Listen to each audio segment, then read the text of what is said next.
tentang perawatan, katanya pohonnya meledos itu. Ya, memang ada penyakit yang seperti itu. Nah ini yang jelas itu sebabnya insek, jadi serangga. Jadi kalau jenengan mau menanggulangi penyakit itu, ya tentu pakai insektisida. Nah yang selama ini kita lakukan itu memang insektisida ini harus rutin. Jadi misalnya pakai, kalau insektisidanya monggo lah, pakai Starban boleh, Desis boleh, pakai Marsal boleh, Anon boleh, silakan. Cuman ini butuh telaten karena inseknya itu masuk ke dalam pohon, masuk ke dalam batang. Nah, jadi jenengan harus rutin untuk mengobati itu. Jadi bisa jenengan oleskan, nah, bisa ditambahi dengan deterjen karena ini jenis insek yang itu minyaknya terlalu banyak, Mas. Jadi dia berminyak. Kalau jenengan semprot air aja, airnya nggak bisa masuk ke dalam itu, nggak bisa. Kasih deterjen biar minyaknya, lapisan minyak itu bisa tembus. Deterjennya pakai rinso, pakai monggo, sunlight boleh, rinso boleh, silakan. Harus pakai itu karena nggak bisa, kalau nggak pakai itu nggak masuk. Ya cuman saya punya pengalaman yang mungkin bisa menjadikan coba, tapi ya agak rumit karena ini saya pernah mencoba itu pakai insektisida beberapa jenis itu nggak mempan. Nah, terus akhirnya ada teman dari Nganjuk yang dia sudah bereksperimen itu karena di Nganjuk kan daerah sentra bawang merah ya. Nah itu mereka di sana itu bikin oplosan untuk insektisida. Jadi tidak satu merek saja, beberapa merek dijadiin satu, terus dikemas pakai botol plastik itu. Nah itu pakai itu bisa. Jadi bawang merah, bukan. Jadi obatnya bawang merah gitu. Belinya di teman-teman Nganjuk sana. Ya, itu obat itu sebetulnya buat pertanian bawang merah, bukan untuk bonsai. Tapi kebetulan obat itu cocok untuk jenis penyakit yang itu, jenis yang masuk ke batang. Cuman kalau kita rutin kita terapkan itu yaitu pakai insek, kasih deterjen, ya dioleskan. Tapi itu rutin loh ya, karena tidak bisa satu kali. Kalau satu kali dia nggak akan masuk juga. Terus dibantu dengan uradan. Uradan itu kan dari bawah. Nah, dari bawah itu dia dihisap oleh pohon, oleh akar, kemudian masuk ke pohon. Nah, ini nanti bisa membunuh inseknya.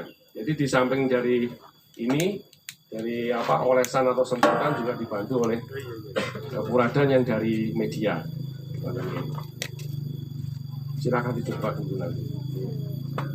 Oh, yang mungkin ada pertanyaan yang masalah teknis.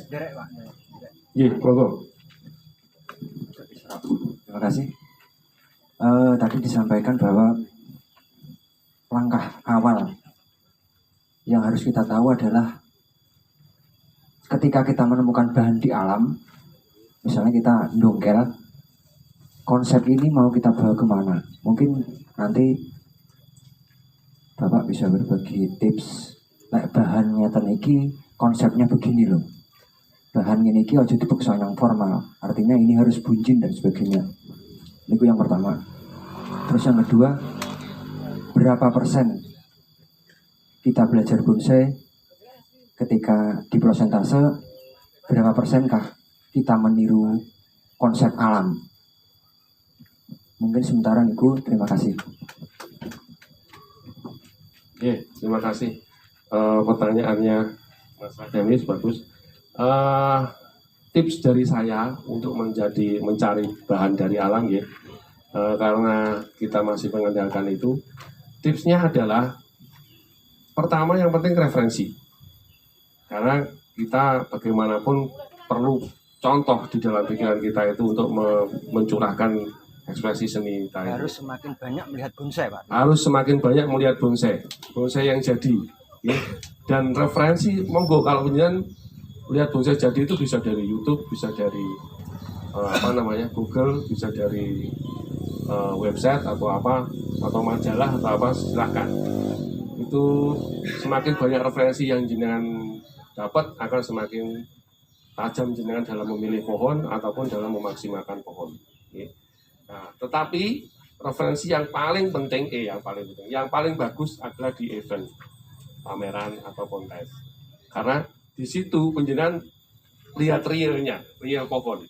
Kalau di YouTube atau di foto itu dia tidak, apalagi yang nyoteng atau yang moto itu tidak tahu bonsai. Itu. Jadi bonsai itu dilihat dari selisih sedikit begini saja, ceritanya beda. Ya. Apalagi di syuting dari, agak begini, beda lagi. Jadi kalau jenengan mau memaksimalkan didasari oleh itu, kurang bisa maksimal. Gitu.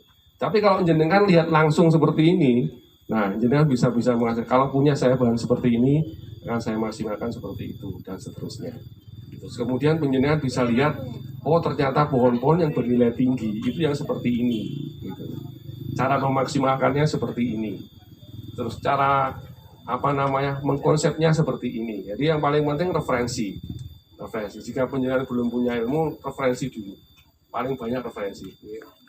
Terus yang kedua, satu lagi. Yang intinya kalau di alam itu penjenengan pilih yang pertama. Yang pertama, usahakan potongannya ini tidak terlalu besar. Usahakan. Jenengan cari yang potong batang segini, terus akhirnya potongannya cuma segini-gini, ya sama saja, nanti akan lama itu kemaksimalannya. Batangnya segini, kalau pecahnya kecil-kecil juga boleh, bagus. Ya. Itu yang pertama, potongannya kecil. Yang kedua, usahakan bawah itu lebih besar daripada yang atas. Ya. Terus yang ketiga, jenis juga memerlukan. Penjenengan mau berkonsep berbonsai itu apa? Mau diladangkan atau mau dimaksimalkan di pot atau apa? Lah tentu dengan begitu jenengan akan bisa menyesuaikan bahan yang jenengan pilih seperti apa. Contoh misalkan jenengan nggak punya lahan, terus kemudian jenengan pengen hanya ditanam di pot saja, tapi jenengan pilih Arabica, itu akan sulit. Gitu.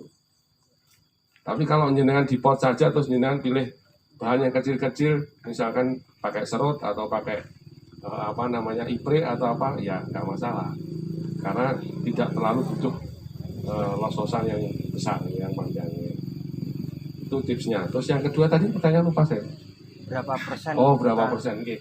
Jadi kalau alam. Yang jelas dalam kita menangani bonsai itu realita alam menjadi acuan, tetap gitu. Realita alam menjadi tetap acuan. Cuman berapa persen kita tidak bisa menentukan berapa persen, tapi tetap acuannya adalah realita alam. Tetapi yang paling penting adalah logikanya masuk, terus rasanya juga masuk. Dengan dalam memilih cabang, memilih perantingan yang diarahkan, logika enggak ya ini kalau posisinya ada di sini? Logika enggak kalau batang ini posisinya seperti ini? Setelah logikanya masuk, rasanya jangan mainkan.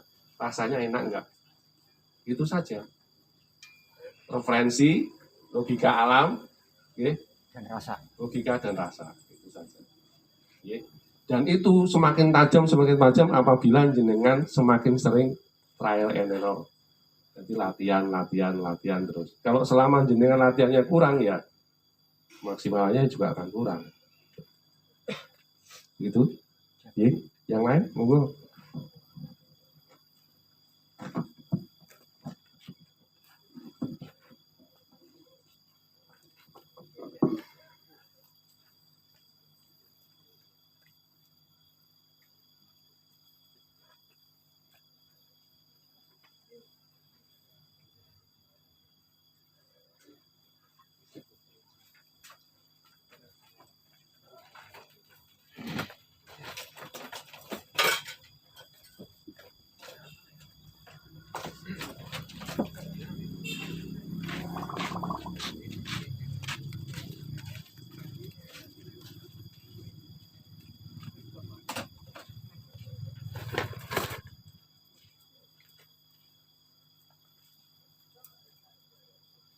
Monggo kalau ada yang tanya yang lain, guys.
Monggo yang tanya tentang kontes bisa, monggo. Kenapa itu dapat merah atau kenapa dapat hijau atau piye, silakan.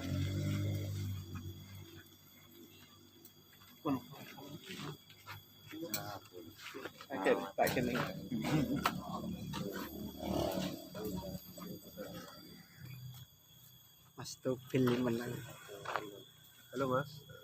Mas Tobel oleh piala. Atau formal. Jadi gaya bonsai itu bermacam-macam, tergantung dari apa kemaksimalan bahan. Nah, jadi salah satu contoh jenengan tidak perlu khawatir bahwa jenengan kalau tidak memilih gaya formal akan kalah. Itu jenengan lihat ada pemenang di kelas prospek ya.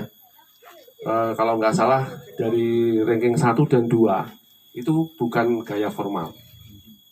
Bukan gaya formal, bunjin. Nah, selama jenengan punya bahan yang maksimal di bunjin, terus jenengan maksimalkan menjadi pohon bunjin, dan cabang dan perantingannya itu betul-betul menunjang perform dari gerak dasar tadi itu, pasti hasilnya juga akan maksimal. Nilainya pun juga akan tinggi, baik nilai angka di kontes maupun nilai nominalnya. Pasti. Yang penting itu. Terus yang tadi saya tambahi, jadi selain apa tadi kita bicara logika alam, kemudian referensi, kemudian rasa yang kita mainkan, yang ketiga adalah orientasi. Ini orientasi jenengan apa? Kalau orientasi jenengan mau kontes, referensi jenengan juga harus kontes gitu. Terus kalau orientasi jenengan mau jual beli, ya itu bebas. Jadi jenengan mau, yang penting penjual sama pembeli. Misalnya jenengan mau konsep ceritanya pohon di atas batu misal, nah ini ada batu, ini ada pohon, jenengan tali kawat, jenengan masukkan pot, terus dulu di pasir malang, itu laku, itu sah, ya. Itu kan sah saja karena penjual dan pembelinya sama-sama suka. Mau diorientasinya mau dinikmati sendiri, yang jenengan mau untir-untir segala macam, suka-suka, monggo. Itu kan karena orientasi jenengan mau dinikmati sendiri. Tapi di saat jenengan mau orientasinya dikonteskan atau ditunjukkan kepada teman-teman jenengan yang banyak, nah, jenengan harus itu tadi, referensinya jenengan juga harus lebih maksimal daripada orientasi yang lain. Betul nggih?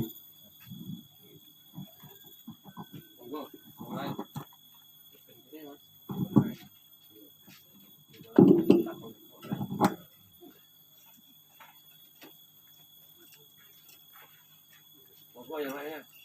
Untuk proses pengawasan tuh nunggu imbang dulu atau cuma segitu udah bisa dikawal?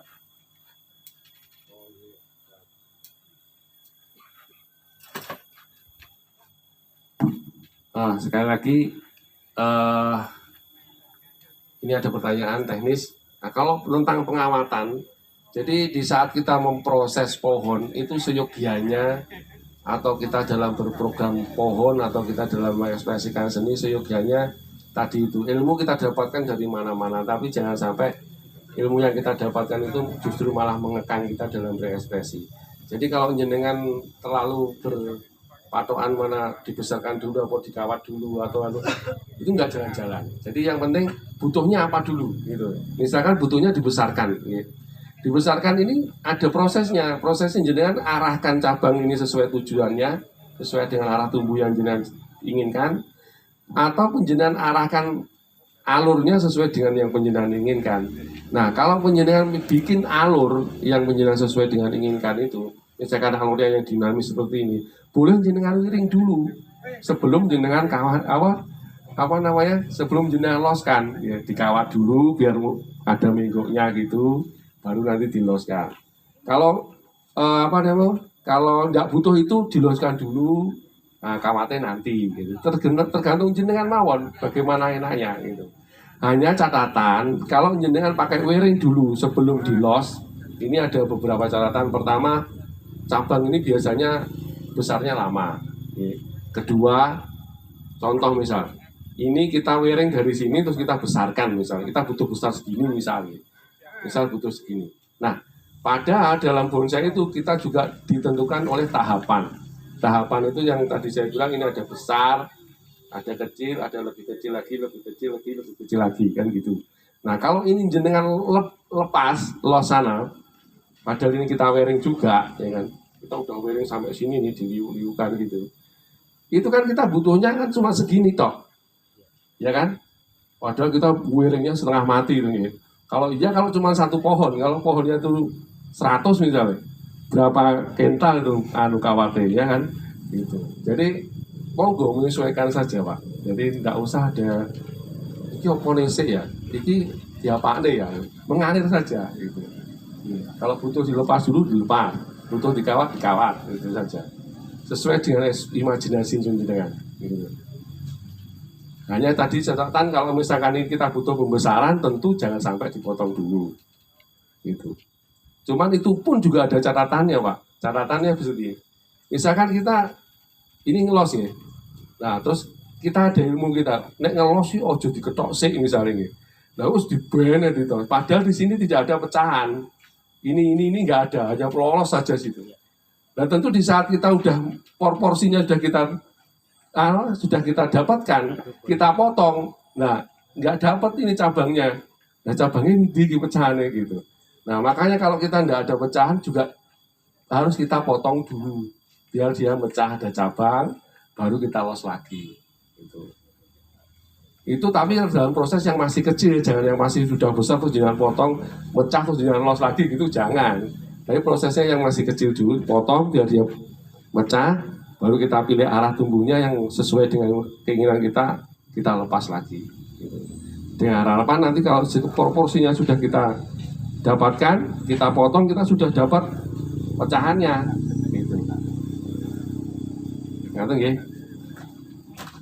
Yang lain.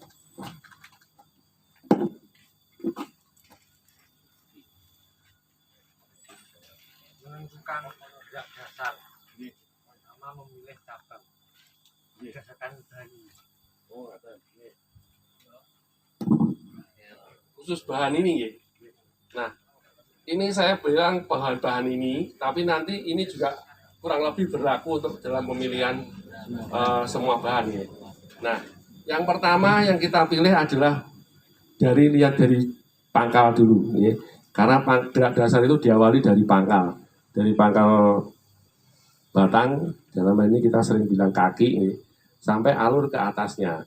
Kalau dalam pangkal itu kita usahakan, tadi kita sudah sepakat bilang bahwa pangkal kalau bisa usahakan terlihat lebih besar daripada yang atas. Ya.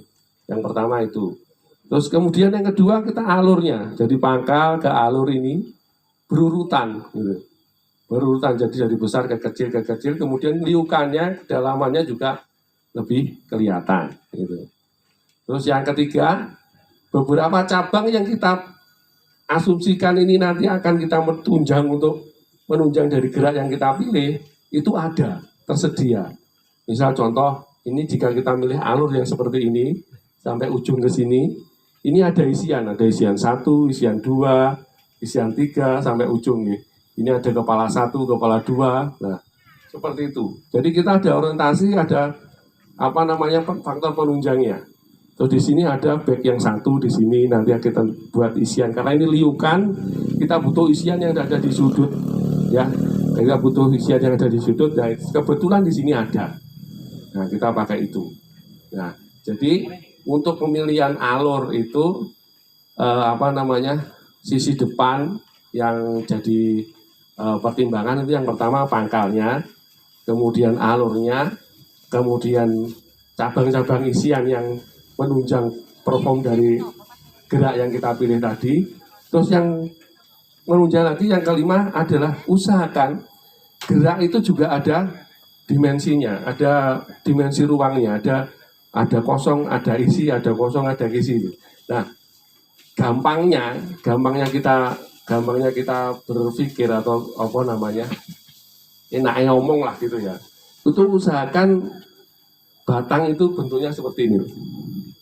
Gini, lekuknya kalau dari depan. Jadi ada alur kedalaman yang masuk. Gitu. Jangan pilih yang begini. Nah, itu ada beberapa contoh di sini. Batang yang saya lihat tadi di teman-teman panitia yang dampingi saya tanya ini nggak kebalik mas. Ini nggak kebalik, itu ada beberapa tadi di sana. Jadi dia pilihnya itu begini. Jadi apalagi ini kalau berbatang banyak ini sangat berpengaruh karena biasanya di sini ada pohon yang kecil-kecil. Batang-batang yang kecil-kecil yang ini fungsinya adalah untuk perspektif pengecilan yang bercerita bahwa itu pohon yang letaknya sangat jauh dari batang utama gitu. Nah ini ada beberapa pohon yang ditaruh di depan. Nah perspektifnya kan nggak masuk ini. Cabang utamanya ketutupan sama yang kecil-kecil. Nah ini seperti itu. Yang batang tunggal pun juga ada yang begitu. Jadi dipilih yang melengkungnya itu ada di depan. Nah usahakan kalau memilih ada yang melengkung begini. Ini contoh aja. Misalkan ya seperti ini. Ini kan ada lengkungannya ke dalam, Pak. Nah, ada liukannya ke dalam. Nah, jenengan lihat yang lain-lain itu pasti ada liukannya ke dalam dulu. Itu. Terus yang tadi besar di bawah, liukannya harusnya seperti itu dan seterusnya. Itu berlaku untuk pohon ini dan untuk pohon yang lain-lain. Monggo yang lainnya. Kurang ini. Ini lah ini. Ini loh. Itu Pak. Seumpama kan barang branding, kaki pun ke sini, landingnya di sini, tapi pertumbuhannya di sini, geraknya nanti mengikuti ke sini apa dimainkan ke sana.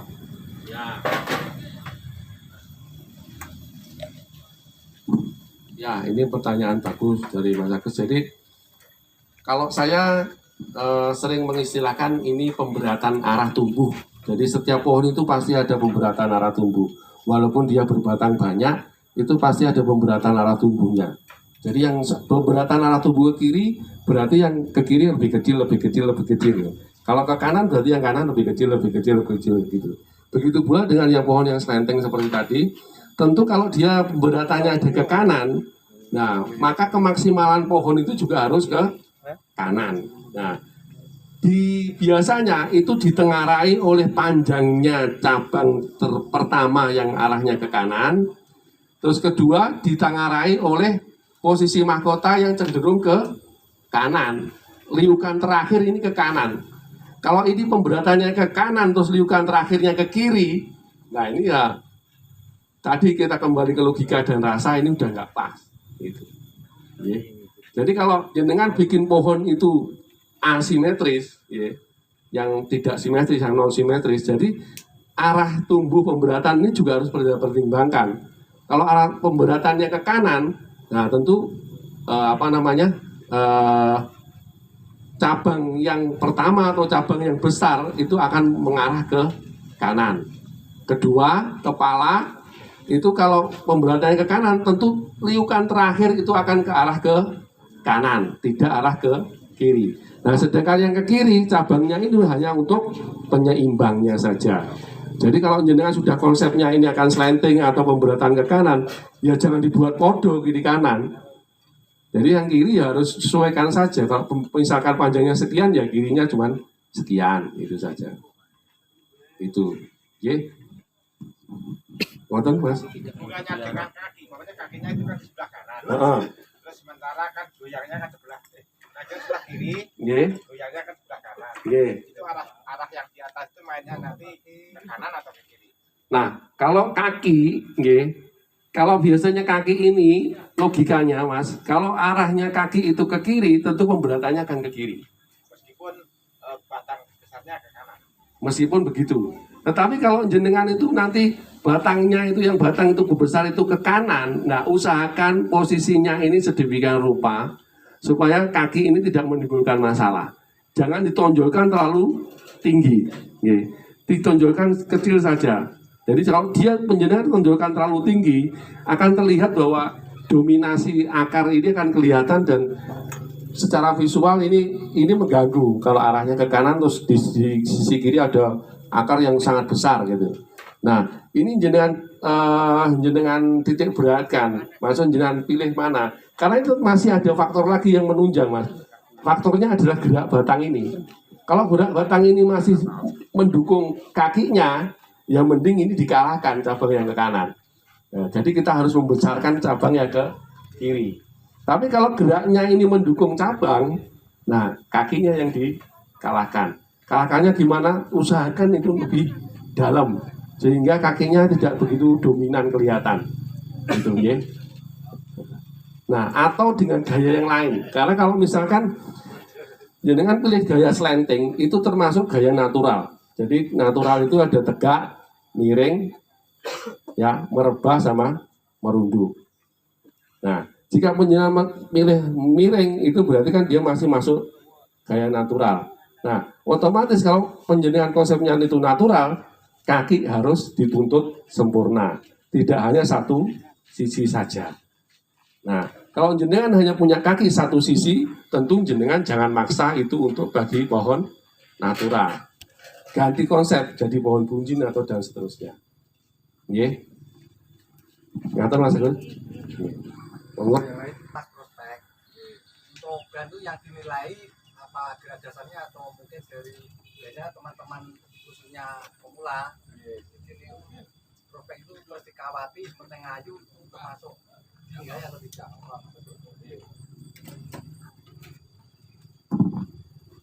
Ini pertanyaan bagus.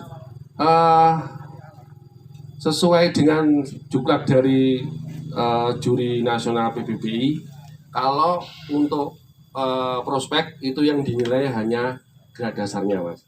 Walaupun dia mau dikawat, mau diopo, itu yang dinilai hanya grad dasarnya. Terus ini berkaitan dengan banyak pertanyaan yang di luar sana bahwa wah ini pohon serapat dilebokne ning prospek ya jelas menang no. Tidak begitu. Walaupun dia rapatnya seperti apa, kalau mentalnya yang punya itu jelek terus gak berani ditaruh di kelas yang lebih tinggi terus ditaruh di prospek, belum tentu itu menang. Karena yang dinilai adalah grad dasarnya tetap. Nah, biasanya kalau untuk yang kontes-kontes yang besar dan ini sesuai dengan permintaan panitia, karena dalam kontes prospek ini hak dari panitia, bukan diatur oleh tidak diatur oleh PBB pusat ya. Jadi panitia biasanya minta ini penilaiannya grad dasar plus konsep. Nah, kalau grad dasar plus konsep tentu potnya mengikuti ya. Terus titik tumbuh pohon ini mengikuti ya kan. Misal contoh seperti yang dibilang Mas Agus tadi, kalau ini slanting ke kanan, ini posisi menaruh pohonnya di sisi mana? Di sisi kiri. Nah, di sisi kiri pot. Kalau dia ditaruh di tengah, itu pun juga sudah masalah. Karena pemberatannya ada di kanan. Apalagi ditaruh di kanan, jomplang pote. Ya, gitu. Itu salah satunya, itu konsep. Terus yang kedua, bentuk dari pot disesuaikan dengan konsep pohonnya. Gayanya misalkan bunjin, ditaruh pot yang tipis ya nggak masuk. Nah, di catatan juga di sini banyak sekali pot atau penyesuaian bahan dengan pot yang sangat kurang. Jadi potnya bunjin, pohonnya bunjin tapi potnya tipis, potnya yang untuk pancing-pancing itu, ya nggak masuk. Gitu. Atau pohonnya itu sebetulnya pancing berbatang banyak tapi dikasih pot kotak, nah ini nggak masuk. Gitu. Ya usahakan untuk itu lebih tajam dalam meletakkan pohon, penyesuaian pohon dengan pot, keserasian, ini masuk penilaian semua. Nggih. Ngaten sampun? Nggih. Monggo yang lain. Potongan yang ini ingat di belakang. Untuk pemotongan di depan apa mengurangi penilaian yang fatal macam itu. Nggih, saya coba jawab. Khusus seret ini Mas. Ya, jadi ini berkaitan dengan penilaian. Nah, pemotongan ini kan ada beberapa hal yang perlu kita pertimbangkan ya, terutama tentang bahan. Kalau bahannya berbatang keras, misal serut, arabica, sanggigi, atau apalah ya, itu kalau penjelasan potong kemungkinan menutupnya akan kecil, akan sangat kecil kalau kemungkinan akan menutup kembali. Nah, makanya jika penjenengan punya bahan yang serut, kalau ada potongan yang besar, nah usahakan sedemikian rupa supaya potongan ini tertutupi, tidak begitu menyolok gitu, dan mengganggu dari gerak dasar pohon. Kalau penjenengan bisa kelihatan misalkan potongan sekian, terus kelihatan di depan, tetapi tidak mengganggu secara keseluruhan, tentu nilainya juga tidak akan terpengaruh. Tapi apabila dia potongannya itu sangat mengganggu dari konsep dasar gerak dasar tadi itu, tentu nilainya juga akan berpengaruh. Gitu, Mas. Nah, makanya jika penjenengan punya bahan yang dari alam yang ada potongannya besar, usahakan dalam kita menilai meletakkan posisi terbaik tadi, potongan itu tidak terlalu kelihatan. Biasanya bentuk biasanya kadang-kadang gede semua. Nih. Dipotong salah satu kan kemungkinan. Nah, jadi kita ambil sisi yang agak sedikit miring supaya dia agak sedikit di belakang, gitu. Walaupun dia tidak di belakang banget potongannya, mungkin ada di sisi kiri atau di sisi kanan yang tidak terlalu begitu menyolok, gitu. Atau begitu jenengan rapikan sekali, sangat jenengan rapikan supaya alurnya ini tetap urut. Jadi jangan sampai terganggu oleh potongan ini. Nah, kalau mengganggu misalkan ini dari besar ke kecil karena ada bengkak tadi, di sini bengkak gitu, bendol gitu. Nah, jangan sampai seperti itu. Kalau jenengan punya potongan seperti itu yang kiri kanan sama, satu dihilangkan misal, tentu di sini akan besar. Nah, maka jenengan harus sesuaikan dari bawah ini supaya alurnya tetap runtut. Nah, bekasnya jenengan tutupi dengan sedikit diputar. Nah, sedikit digeser. Itu nih. Nah, kalau untuk yang pohon-pohon yang lunak, misalnya kimeng, ipre, dan sebagainya, itu saya kira tidak masalah karena dia akan nutup juga kan gitu. Tapi untuk pohon yang berbatang keras perlu pertimbangan seperti itu. Yeah. Nah, ini berkaitan juga catatan kepada penjenengan untuk karena bahannya masih dari alam. Saya berikan tips, banyak dari teman-teman ini yang merasa bahwa pohon bonsai itu dipengaruhi oleh keringan, dipengaruhi oleh ketuaan karena krowok begitu. Nah, perlu saya berikan catatan di sini, krowok atau keringan ini belum tentu menunjang perform dari pohon. Ya. Dan perform dari pohon ini tidak harus ditunjang oleh keringan, gitu, atau krowok. Jadi kalau krowoknya jenengan ini tidak sesuai dengan gerak dasar atau konsepnya, ya jangan taruh di depan. Ya taruh di sisi yang tidak begitu kelihatan. Tapi kalau menonjol dia perlu menunjang dari perform secara keseluruhan, ditaruh di depan nggak apa-apa. Tapi kalau enggak, jangan ditaruh di depan. Begitu juga dengan keringan. Kalau tidak menunjang perform secara keseluruhan, ya jangan dipaksakan ada. Apalagi untuk bahan-bahan yang lunak, misalkan seperti serut, dituatai dan seterusnya. Ini justru akan mengurangi perform dari pohon. Karena serut ini, kalau dari segi pertumbuhan tidak termasuk pohon yang berbatang keras, tapi kalau dari segi keringan, dia termasuk pohon yang lunak. Karena bagaimanapun dia kering, itu pasti dia akan rapuh. Beda dengan arabica, beda dengan sanggigi. Rapuhnya lama. Itu ya. Jadi ini juga ada beberapa contoh, walaupun tidak banyak, dia masih memaksimalkan kerowokan ada di depan, walaupun krowoknya itu tidak menunjang dari perform secara keseluruhan.